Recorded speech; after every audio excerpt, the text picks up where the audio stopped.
ఒక పిల్లవాడు తండ్రికి ఫోన్ చేసి, నాన్నగారు నాకు నిన్న ఒక కంపెనీ నుంచి ఫోన్ వచ్చింది జాబ్ కోసం.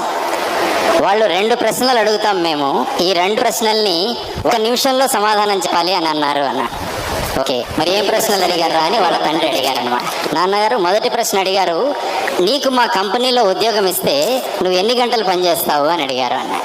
మరి ఆ తండ్రి అన్నాడు, అరే బాబు నువ్వేం చెప్పావు రిప్లై అంటే 24 గంటలు ఉంటాయి, దానిలో మనం భోజనం చేయడము, స్నానం చేయడం ఇలాంటివన్నీ ఒక 12 గంటలు పడుతుంది, నిద్రపోవడము ఇవన్నీ తీసేసి 24 - 12 నేను అన్నాను, నేను 12 గంటలు పనిచేయను కంపెనీకి అన్నా.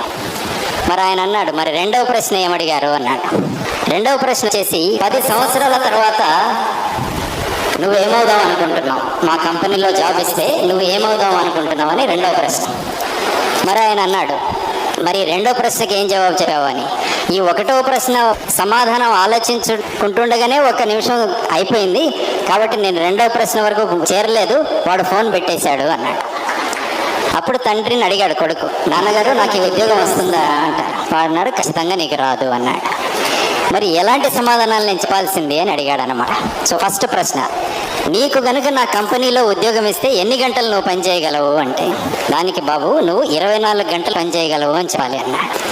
పిల్లవాడు అడిగాడు, నాన్నగారు 24 గంటలు ఎలా పనిచేస్తామంటే, ఎలా చెప్పాలంటే నువ్వు భోంచేస్తున్నప్పుడు కూడా కంపెనీ గురించి ఆలోచిస్తున్నావు, నువ్వు స్నానం చేస్తున్నప్పుడు కూడా కంపెనీలో ఏం చేయాలన్నదే ఆలోచిస్తుంటావు, కాబట్టి నువ్వు నిద్రపోతున్నప్పుడు కూడా కంపెనీ గురించి ఆలోచిస్తుంటావు, కాబట్టి నేను 24 గంటలు కంపెనీ కోసం పనిచేయగలనని నీ సమాధానం ఉండాలి. ఏదైనా దీంట్లో 24 గంటలు ఆయన ఉద్దేశం ఏంటంటే, మనము ఒక పని చేస్తున్నప్పుడు ఆ పనిలో పూర్తిగా లీనమై మనం పని చేయగలిగితే ఈవెన్ మనం పడుకున్నప్పుడు కూడా ఆ విషయమే మనకు గుర్తొస్తూ ఉంటుంది అన్నమాట. అలాంటి కమిట్మెంట్ కావాలి మనం.